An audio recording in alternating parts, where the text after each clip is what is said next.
Hello, Money Multipliers. Welcome back to another episode of the Money Multiplier podcast. I'm your host, Hannah Kessler, and we ask ourselves, do our dollars make sense? So, y'all, this is the 100th episode. Oh my goodness, I can't believe we've been doing these for that long.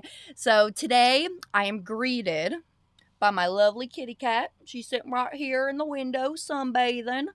We're actually here in the van. We're still posted out here in California. And then also, I got some little flowers for a little ambiance and aesthetic in the background. So, actually, let me talk to y'all about that. So, this past weekend, I do a women's mastermind, and it's a group of us, 7 ladies. We get together like 2 times a year, every 6 months.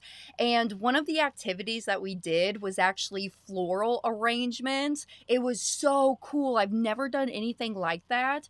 So basically, they had somebody come in who's a florist, and she was teaching us how to put together the vases. She called it vase. I thought it was so cool. She's from the UK. The vases. And she was showing us how to really build the structure of these floral arrangements. So look at my masterpiece. I did that. So it was really cool. I highly recommend it for like bridal showers, baby showers, corporate events. I mean, just kind of a fun little activity that you should do when you're getting together and maybe doing some team building with your gang and your folks in your community.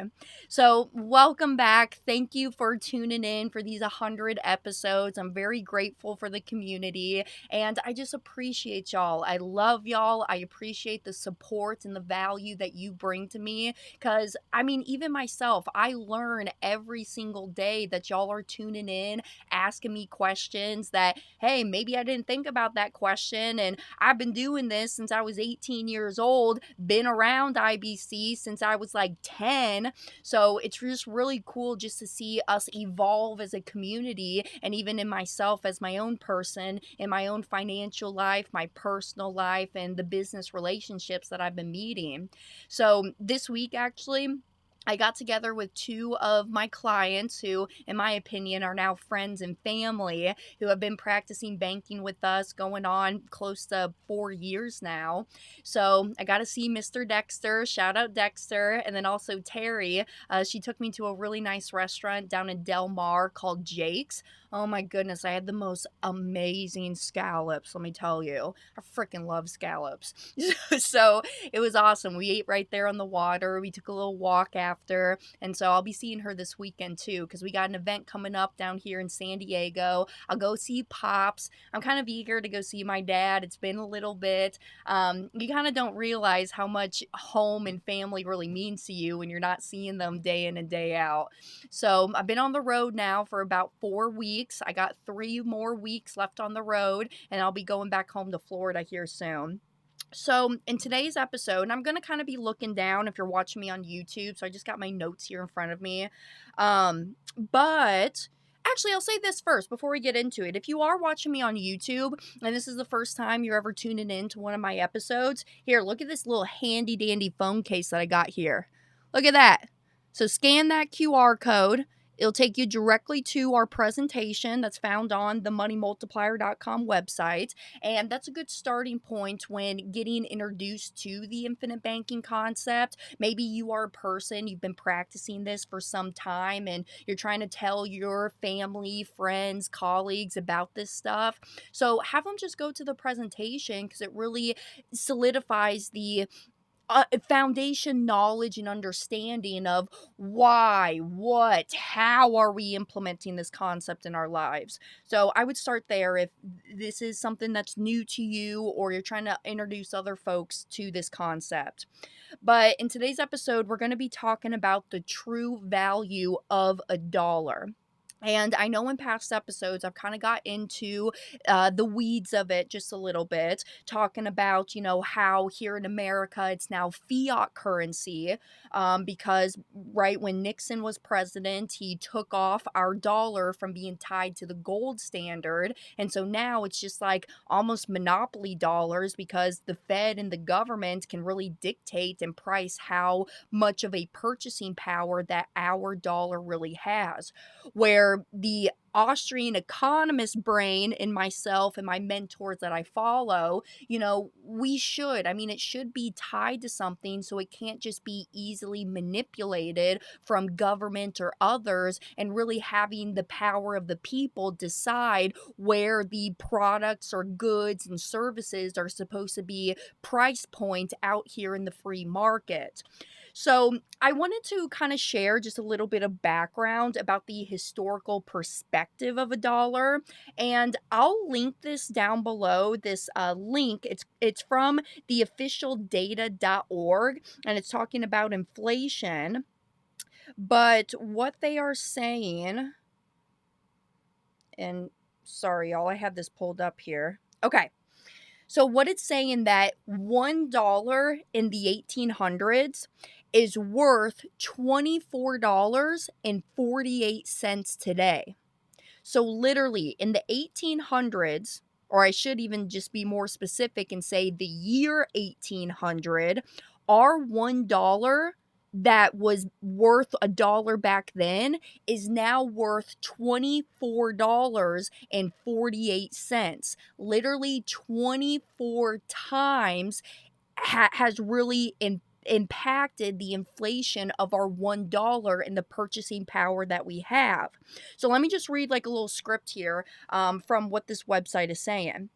So $1 in 1800 is equivalent in purchasing power to about $24.48 today, an increase of $23 approximately over 224 years. The dollar had an average inflation rate of 1.44% per year between 1800 and today, producing a cumulative price increase of 2,347%. This means that today's prices are 24 times as high as average prices since 1800. And this is according to the Bureau of Labor Statistics Consumer Price Index. A dollar today only buys a roughly 4% of what it could buy back then. The inflation rate is the inflation rate in 1800 was 2.44%. The current inflation rate compared to last year is now 3%. If this number holds, $1 will be equivalent in buying power to $1.03 next year. The current inflation rate page gives more details on the latest inflation rates. So, just to put in perspective, because we really think, actually, I was sitting in the car too. When I was at my women's retreat, and we were kind of talking about segregation and discrimination here in America, because I was talking about how, my grandma, she's going on to be 87. Yeah, she's 87. Papa's 89 this year.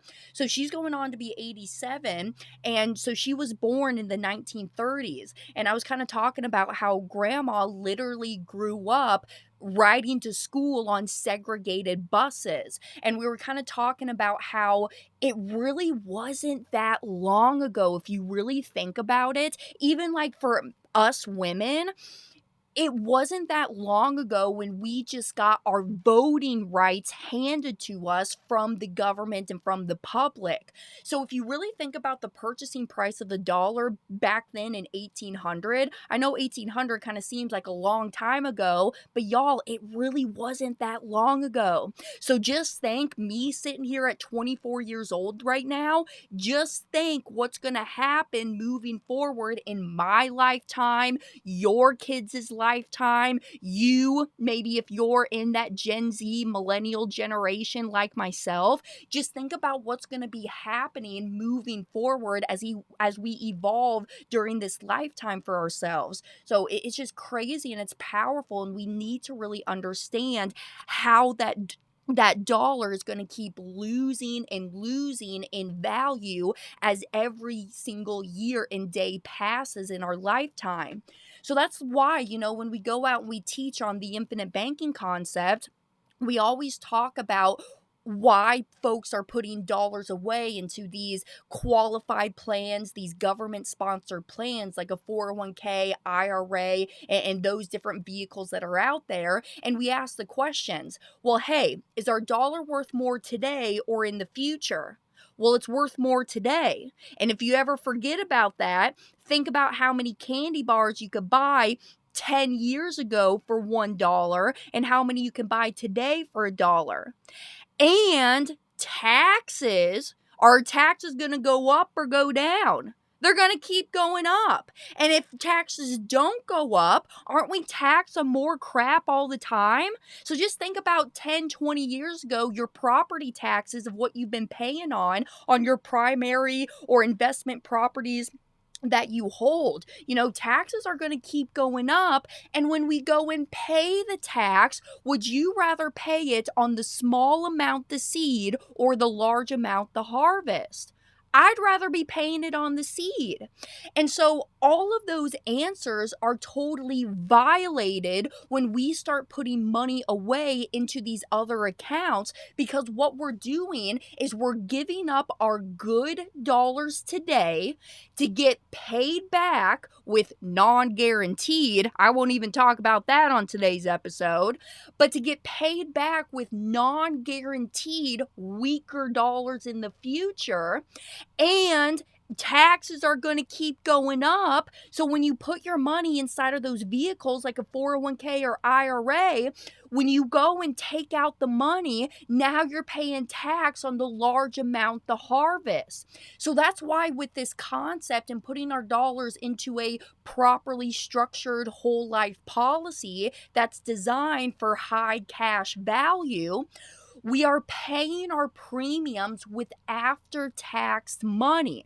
Because what I want to do is I want to pay tax on my money one time at the lowest rate possible, and then now get that money into a tax-free environment where now it's going to be growing tax-free for me. And that's what we're doing in the policy. And I say it all day long, y'all. The only reason that I'm hooting and hollering over here about whole life policies is because this is the only vehicle on the planet that allows me to do this with all of the features and benefits and the ownership that comes with a whole life policy. I mean, if I could do the same thing, I got my coffee in here today. Actually, shout out to the most famous brewery over there in Daytona Beach, Florida. But if I could do the same thing with these silicone cups, I'd be hooting and hollering to y'all about how cool these silicone cups are with saving our money, tax-free growth, having the freedom and the liquidity inside of these cups. But it's just not. It just comes from the whole life policy itself. So we got to understand that our money is always going to be worth more today than what it is in the future. And we need to use our good money today and pay everybody else back with the weaker dollars that are in the future. And just to talk about that, I think there should be some control that happens behind it too. Okay, like here's a prime example, just pivoting off of qualified plans. But a question I get a lot when I'm teaching this concept is, well, Hannah, why am I using a whole life policy and why am I not using that new shiny object out there that's called the Index Universal Life? IULs are the acronym for them. Well, the reason being is because I want to control the environment of where I'm leaving my hard-earned money at. Because inside of those other vehicles like 401ks, IULs, money market accounts, etc., I mean, inside of those accounts, it's going to fluctuate and grow based on bank rates and what they want to set, or the market rates and what the stock markets are doing out there on Wall Street. So these types of accounts are really investments, in my opinion, because an investment can go up in value, but it can also go down and lose value. And I am never going to tell you how to go make the the money, how to go invest the money. Yes, we should be putting our money to work into different investments that we like, know, and understand, but I'm not going to tell you how to go invest the money. If you want to have those buddy conversations, we can, and I'll tell you what I'm doing and what's working out for me in my own personal life. But what we really want to do is we want to control the environment of where we're leaving that hard-earned money at. Because again, if you really think your money's backed up by the FDIC, just leaving it down there at the local bank, earning you pennies, that's taxable pennies growth. I mean, we got to have that come to Jesus meeting right now. Go back through my past episodes where I did it with my good friend John Hurl, and we're talking about the creation of the Federal Reserve System, why it came about, what is it, and it all stems from that book, The Creature of Jekyll Island by Edward Griffin. So we need to understand that we got to protect our wealth and our family and keeping the money in the family so we can keep continuing to build our family empire for ourselves.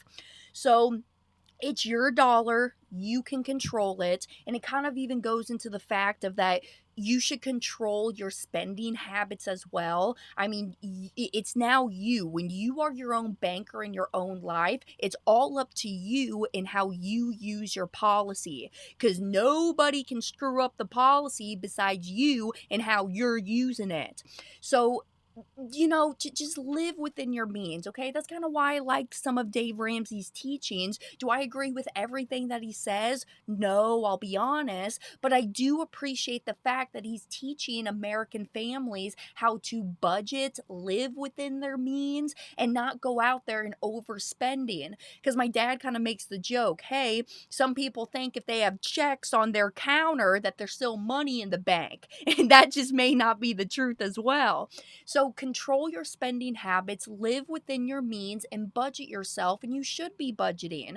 So another shout out, Rocket Money. If you're tuning into my episode, sponsor me, because I love that app. That's how I budget, and I know where my money is being spent, how much I'm spending every single month, and to what I'm producing as income each month.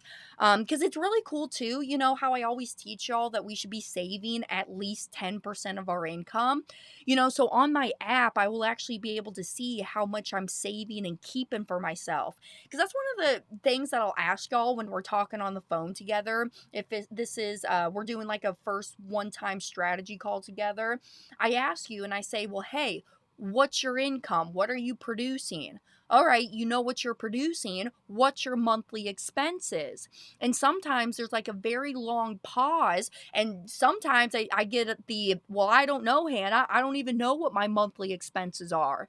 And sometimes y'all think that IBC is going to be that silver bullet that solves all of your financial needs. And it's not. You got to understand how to budget first. And then once we know how to budget, then comes the second step of where you're storing and keeping the money at, which should be within the policy, your whole life policy.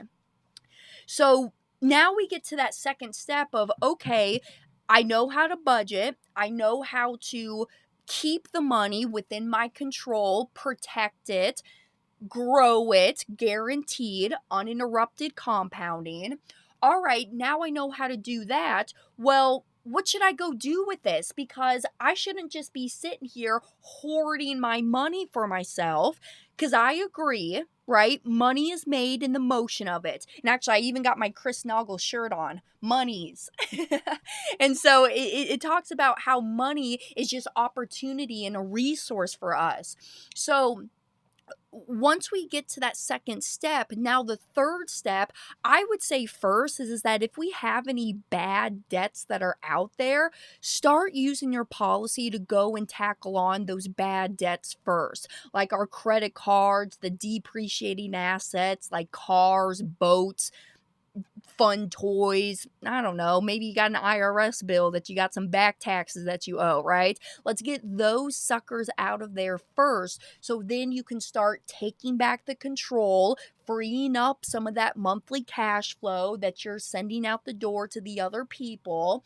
And then now, once the bad debt has gotten paid off, how do I really bridge that gap between debt payoff to now wealth building? So that's what we want to do, bridge the gap so that now I can start using my policy cash values for more of the wealth building in my life. And that's when it really comes to talk about investments. Where are you putting your money to work at? Because money is just a resource and it's nothing more than a means of exchange. And that's another thing we talk about a lot when we go out and teach this concept live is that folks will do things with money that you would never do with things that money buys. You would never go out there and go purchase a house and then wait 5, 10, 20, 30 years in the future to move into that house. That would be stupid and that would be ridiculous, wouldn't it? So why do you folks do things with money that you would never do with things that money buys? So what I'm saying is that keep the money in motion. Go put those little green men to work. Go put the green men out there working into those different investments and asset classes that you like, so that now you're creating and producing an army of green men that are out there working for you so that you no longer have to go out and start working for it. That's all that we're doing. And I don't think it's hard. I think my mindset, just because I've been around this stuff for, going on 14 plus years now, and my dad just talking about it all the time, I think I'm just on that mindset shift of the total 180 parallel where I don't hoard and just keep my money stagnant sitting somewhere. I'm going to go put that money in motion into different things that I like, know, and understand. So whether it's private lending in the real estate space, whether it's multifamily, maybe it's notes that I like to buy, maybe it's gold and silver. I don't know. I personally like to invest in things that create me cash flow. So, gold and silver is okay. I think it's good to hedge against inflation. And if you listen to my Tucson episode, it's when shit hits the fan that, hey, we got some other assets and commodities that we can barter and trade with when the dollar, if it does in the future, just go totally down to I want to say complete shit. All right, this is my podcast. I can cuss on here, okay? Right? Gold and silver is okay to me. I hold a little bit of it. There's even some folks are investing into like forklifts right now. I know my dad just did it and a few of my clients are doing it too. Chris Nagel's very big into it. But forklifts, yeah, that's a cool investment. My biggest thing with that investment is just I don't see a cash flow stream that comes in every single month. I basically buy the forklift and then they will refurbish it and then go out there on the marketplace and sell it. And then once they sell the forklift, that's when I get my investment principal back plus the proceeds of that investment, the interest that I earned by selling it. Which is okay. I mean, some people are into that stuff. I just have a lot of expenses that are going out the door right now. So, and this is just me personally, right? Because everybody's different in where they're at in their financial life. But for me personally, just where I'm at right now, I bought the new Bronco. I bought my almost $1 million condo, and I just have a whole boatload of expenses that are going out right now. And I'm trying to see where I'm at because things are new right now. I want to manage my expenses that I have. So I want that cash flow that's coming into me right now. So maybe in the future, I may be purchasing a forklift. I know my older brother just did. He bought 2 of them. My dad actually bought 5 of them. He's already sold 3. And when I say he sold 3, he isn't the one going out there and selling it. Because trust me, Brent Kessler forklifts, yeah, he has no idea what in the hell he's talking about. So it's the company that he's working with who's really helping him with that. But there could be different investments that you like. Maybe you are into stocks and options trading, like my good friend Ollie. I had Ollie on my past mastermind webinar that we did back in January. January. So he goes by Ollie Cashflow. You can go look him up on Instagram and TikTok and different avenues like that, because he does weekly trainings, but he's very big into the crypto forex world and different things like that. But even if you have just a small amount, I mean, some folks will ask me, well, hey, how much money do I really need to have to get started in lending? I mean, if you go out there to the privatemoneyclub.com, there are even deals that are right around $15,000 to $20,000 that you can go and lend your money out on. Treasury bonds. I hold some treasury bonds. The max to put into there is 10,000. So you could start as little as $100, I believe, all the way up to 10,000. So there's different things that if you don't have a whole lot of money, you can really teach yourself how to go and place that small capital that you have to work. And I don't want to disregard when I say the word small. Everybody's where they're at right now, okay? I mean, the folks in my age range, I mean, you could probably only be sitting on $300 that you want to go and invest somewhere. So go talk to Ollie. You can start trading with $300 to your bank account and go put that to work in the crypto or stocks and options trades that he's teaching over there. So it's just important to maximize every dollar that you have that flows through your hand. And all I'm saying with the policies is that it's just adding the one additional step. All we're doing is we're just taking the money, we're leveraging the cash values from the policy, and we're just funneling it through the policy first, and then from the policy we're taking it out to then go buy our investments, the purchases, the weddings, the vacations, taxes we got to pay. I don't know, whatever it is that you have going on right now in your life, we're just using the policy cash values to do so, because now we are controlling the environment. We are in control of that transaction, of every dollar in purchase that we're financing. I mean, how freaking cool is it, y'all? You play all roles now in that banking system in your life. You are the depositor, you are the bank, and you are the borrower. You are in control of all of those three roles in your banking function in your life now. I mean, it's powerful. It's powerful, powerful stuff. And we're just not taught this in the conventional wisdom and education that you get in schools and colleges out there.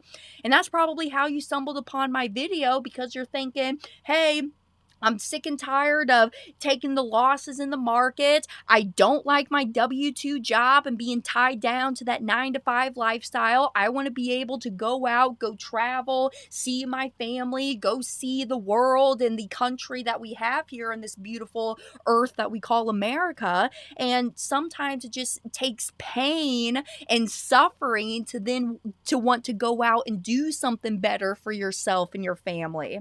So I just applaud y'all for taking the steps just to wanting to better yourself in your financial life, because it is hard. And I mean, even for myself, it takes discipline. It takes knowledge and education and understanding. And once you get to that point, now it's just the implementation of doing it. All right. So again, don't just have your money sit there eroding in the bank account, not doing anything. Go and put those resources to work for you, so that then it's out there working and you no longer have to go and chase the dollars. So with that being said, I think that's all I really wanted to talk about and share on today's episode of the true value of the dollar is that, use the good money today, okay? Be in that top 5% bracket where you are now creating this world for yourself of true financial freedom and literacy that now you can pass down to the next generations in lines. I mean, take myself, for example. Y'all, if you want me to, if I'm right around your kids' age, if you want me to hop on the phone with them and talk shop on that level of where they're at right now, I will do it. I'm always around and I'm always available. So holler at me. Y'all got my email. It's Hannah spelled the same ways forwards and backwards, Hannah@themoneymultiplier.com. Reach out to me if you got questions, you just want to talk for a little bit. I'm always around and I'm always here. So again, 100 episodes. How freaking cool. I wish I had like a little blowhorn right now, the but I just don't. So Daisy, do you got any words? She's like, no, Mom, just shut up so I can just keep sitting here and sunbathing with myself. So I appreciate y'all. If you got questions or you got other topics you want me to talk about, put a comment down below. I'm always reading your comments. And subscribe to the channel. Click the bell icon. You will get notified every time a new episode gets posted. So we're here every single Tuesday. You can join the YouTube community. We even got the Facebook group around. All right, almost 7,000 members in the Facebook group. Folks are just bouncing ideas off each other or different investments that they have that they're looking for capital, or lenders who are looking to lend money on there. So come out and come hang out with the community. We're doing weekly webinars as well, and I just want to keep posting out this free content and information to y'all. So until next week, thanks for tuning in, thanks for joining me, and I'll catch y'all here soon. Bye now.